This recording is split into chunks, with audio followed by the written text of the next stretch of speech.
সুন্দর বিরিয়ানিটা হয়েছিল, আহা! মুখে লেগে আছে আমার।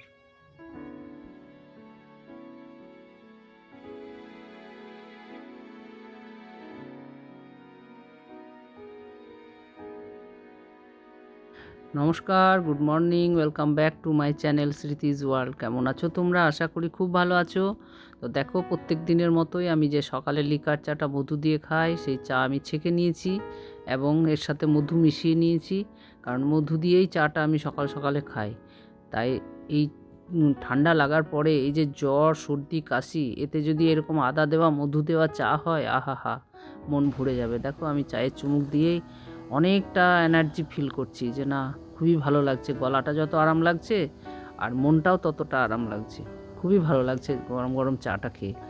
তো দেখো, চা খেয়ে নিয়েছি। চা খেয়ে নিয়ে আমি তরকারি কেটে রেখে দিয়েছি। দিয়ে আমার বোনের ছেলে আর আমার ছেলে দুজনে উঠলো।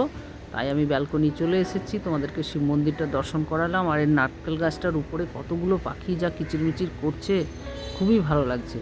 তাই জন্য ভাবলাম যে প্রত্যেক দিনের মতো যেমন আমি ব্যালকনিটা একবার গাছগুলিকে দর্শন করতে আসি, সেই চলে এসেছি। ওই রান্না করতে করতে ওই ঝটপট 2 মিনিটও আমি সময় বের করে আসি। আর কেমন গোমড়া মুখ হয়ে আছে দেখেছো? মেঘলা ওয়েদার, কিচ্ছু ভাল লাগে না। ভীষণই মেঘলা, ভাল লাগে না। সারাটা দিন একদম গোমড়া মুখ হয়েই থাকে। তাই একদম মানে মনে এনার্জিটা পাই না এরকম মেঘলা ওয়েদারে। আর আমার এই গাছগুলি দেখেছো কত সুন্দর লাগছে না দেখতে? একটু একটু তিল তিল তিল তিল করে বাড়ছে। দেখো, লঙ্কা গাছগুলো অনেকটাই বেড়েছে। এখানে পুদিনাটাও দেখছি ডানা ফানা মেলে উঠছে আস্তে আস্তে।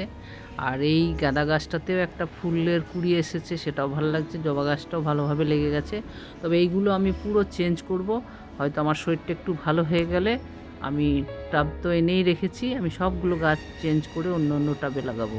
তখন তোমাদের সাথে ওটাও আমি ওই ব্লগটাও শেয়ার করব।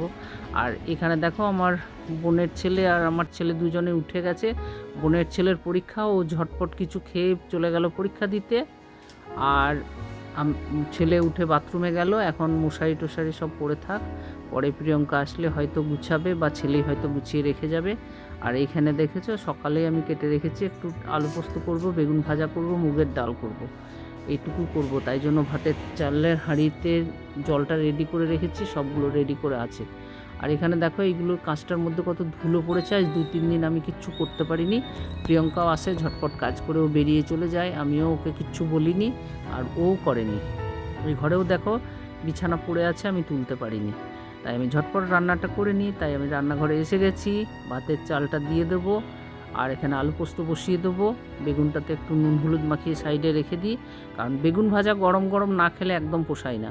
তাই দেখো, আমাদের 3 জনের 6 পিস বেগুন ভাজা আছে। আমি আর আমার বোনের ছেলে যখন খাবো আমরা গরম ভাজবো। ছেলেকে এখন 2 পিস ভেজে দিয়ে দেবো, ও ভাত খাবে 8:30টায়। তো যথারীতি রান্না আমার স্টার্ট হয়ে গেছে। এখানে দেখো, ভাতের হাঁড়িতে ভাত ফুটছে আর মুগের ডালটা হয়ে গেছে। আর পাশের কড়াইয়ে আমি টমেটো আলু পোস্তটা বসিয়ে দিয়েছি।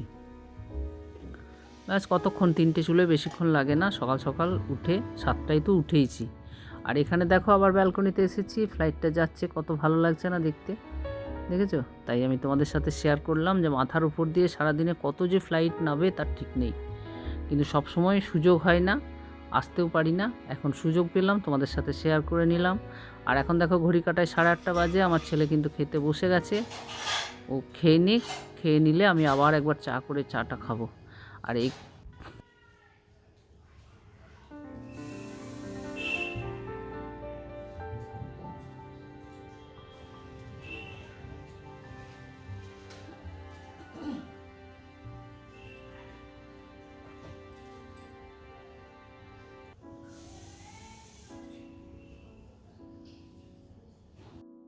আর এই যে প্রিয়ঙ্কা এসেছে, তোমরা দেখলে, ও ঝাড়ু দিল। ঝাড়ু দেওয়ার পরে পোছা দিচ্ছে, বাসন ধোয়া ওর হয়ে গেছে। ও যথারীতি ওর যা কাজ সেগুলি ও টিপটপ করে করে নিয়েছে এবং করে নিয়ে পোছাটা দিয়ে বেরিয়ে যাবে। আর একটা কথা বলি, আজকে যেহেতু আমার শরীরটা ভালো নেই, প্রচণ্ড মাথা ব্যথা করছিল, তাই প্রিয়ঙ্কা জানো আজকে আমার মাথার মধ্যে ভালো করে তেল মাসাজ করে দিয়েছে। হালকা তেল, আমি আবার বেশি তেল নিয়ে থাকতে পারি না, তাই হালকা হালকা তেল দিয়ে খুব জোরে জোরে ম্যাসাজটা করে দিল। আর গরম গরম চা খেলাম ছেলে যাওয়ার পরে, একটা প্যারাসিটামল খেয়েছি। এখন শরীরটা ভাল লাগছে, হালকা লাগছে। ও বলল তুমি আজকে গরম জলে একটু স্নান করবে, দেখবে অনেক কিছু জানে মেয়েটা, ভালোবাসে, খুবই ভালোবাসে। তো যাই হোক, দেখো যথারীতি ও কাজ করে চলে গেল। আমরাও লাঞ্চ করে নিয়ে এখন বিকেলে 3টের সময় দেখো আমি কতগুলো পেঁয়াজ নিয়ে বসেছি। পেঁয়াজটা কি করব, এটা বিরিয়ানি হবে। আমার বোনের ছেলে বলে গেছে, পরীক্ষা দিয়ে চলে এসছো 11টায়, এসে বললো আমি বিরিয়ানি করব। কালকের থেকে চিকেন এনে ম্যারিনেশন করে রেখেছে। এই যে দেখো বড় একটা শেফ রান্নাঘরে ঢুকে পড়েছে বিরিয়ানি বানানোর জন্য। দেখেছো কত খুশি খুশি বিরিয়ানি বানাচ্ছে। খুব ভালো রান্না করে, আর রান্নাতে এনার্জিও ভীষণ, খুব ইন্টারেস্ট রান্নাতে। একবার বলেছিলাম কালকে যে একটু চিকেন বিরিয়ানি একদিন করবি তো খাবো।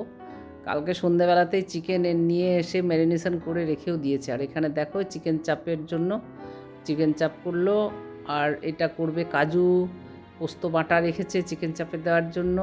টমেটো, আদা রসুন পেস্ট, পেঁয়াজ সমস্ত রেডি করে রেখে নিয়েছে। বললো তোমার শরীর খারাপ, তুমি আপনার বসো, ওখানে চালটা ভিজিয়ে রেখেছে হাঁড়িটার নিচে, তুমি আপনার বসো, আমি করে নেবো। তো দেখো তেলের মধ্যে বাটার দিল, সেই বাটার দিয়ে চিকেন চাপ বানাবে কাজু কিশমিশ বাটা দিয়ে। যাই হোক, সে বানাক নিজের মতো করে যেমন পারে। বললো তুমি যাও রেস্ট করো, আমি নিজের মতো করে নিচ্ছি। সবটা জোগাড় করে দিয়ে দিয়েছি, আর যদি কিছু লাগে তখন ডাকবো, তুমি যাও রেস্ট করো।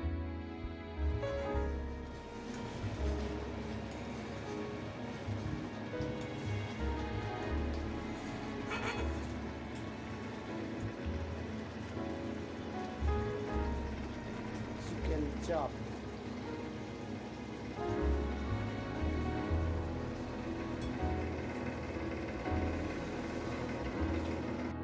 এটা দুধের সাথে একটু কেশর ভিজিয়ে রেখে দিল বিরিয়ানিতে দেবে বলে। আর এখানে দেখো বেরেস্তা করছে, পেঁয়াজগুলো দিয়ে বেরেস্তাটা করে নিচ্ছে। আর এটাই দেরাদুন রাইস বসিয়ে দেওয়া আছে, দেখো ভাতটা হচ্ছে। আর একটা পুটলির মধ্যে কিছু গরম মশলা দেওয়া হয়েছে, একটু নুন দেওয়া হয়েছে, এটা দেওয়া হয়েছে। তো বললো তোমায় কিচ্ছু লাগবে না করতে, তুমি শুধু আমাকে একটু করে বলে দেবে কোথায় কি আছে। ঠিক আছে। আর এখানে দেখো আলুগুলি ভাজছেও।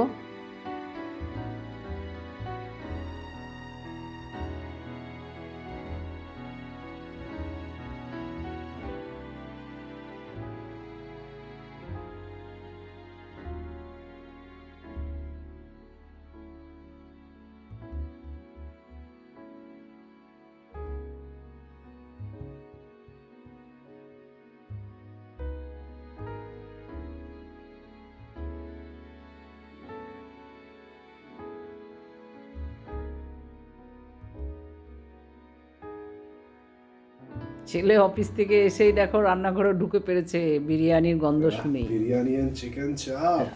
দেখি একবার পেস্টটা, কি খুশি। আর এটা চিকেন চাপ। চিকেন চপ, চাপ না চাপ। ওই হলো চাপ, চপ আর চাপ। দেখো দেখে তো ভীষণই ভালো লাগছে, যত সুন্দর বিরিয়ানিটা তত সুন্দর চিকেন চাপটা। এর সাথে একটু রায়তা করব, তাই দই নিয়ে এসেছে। এই যে আমরা খেতে বসে গেছি দেখো। কোথায় গেলি তুই রে?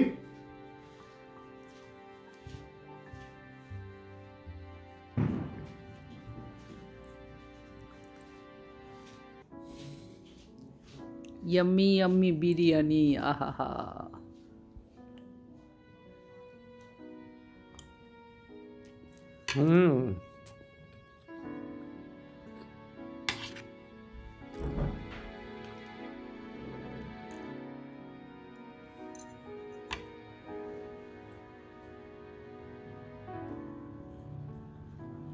খুব ভালো লাগলো খেয়ে, খুব তৃপ্তি লাগলো।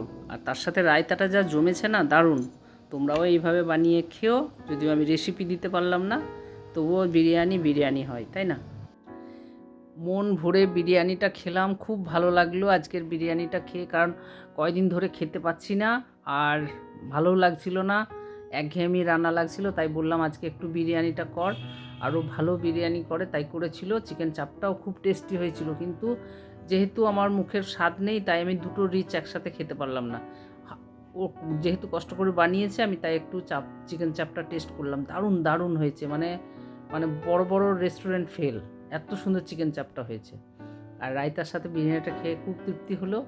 তাই আজকের মতন দেখো অনেকটা রাত্রি হয়ে গেছে, আমি এবারে শরীর আমার টানছে, ভাল লাগছে না কিছুই, মনে হচ্ছে শুয়ে পড়লে আমি বেঁচে পড়ি। তাই বিছানায় চলে এসেছি, মশারিটা লাগালেই হয়ে যাবে। তাই আজকের মতন এখানেই আমি ব্লগটি শেষ করছি। তোমরা সবাই খুব ভালো থেকো, সুস্থ থেকো, আনন্দে থেকো, আর আমাকেও ভালো ভালো লাইক কমেন্টস দিয়ে আনন্দে রাখার চেষ্টা করো। আজকের মতন এখানেই রাখলাম। সকল বন্ধুদের শুভকামনা জানাই, সকল বন্ধুদের শুভরাত্রি জানাই। আর যারা নতুন দেখছো তারা লাইক দিয়ে দেখা শুরু করো। যদি ভালো লেগে থাকে তাহলে প্লিজ একটা সাবস্ক্রাইব করে লাইক করে দিও, কমেন্টস করো। তোমাদের কমেন্টসটা পেলে আমি তোমাদেরকে রিটার্ন ব্যাক দিতে পারবো, তাই তো? তাই জন্য আজকের এখানেই রাখলাম। সবাই ভালো থেকো, tata, bye bye, good night. সবাইকে অনেক অনেক শুভকামনা জানালাম। শুভরাত্রি, take care, bye bye, tata.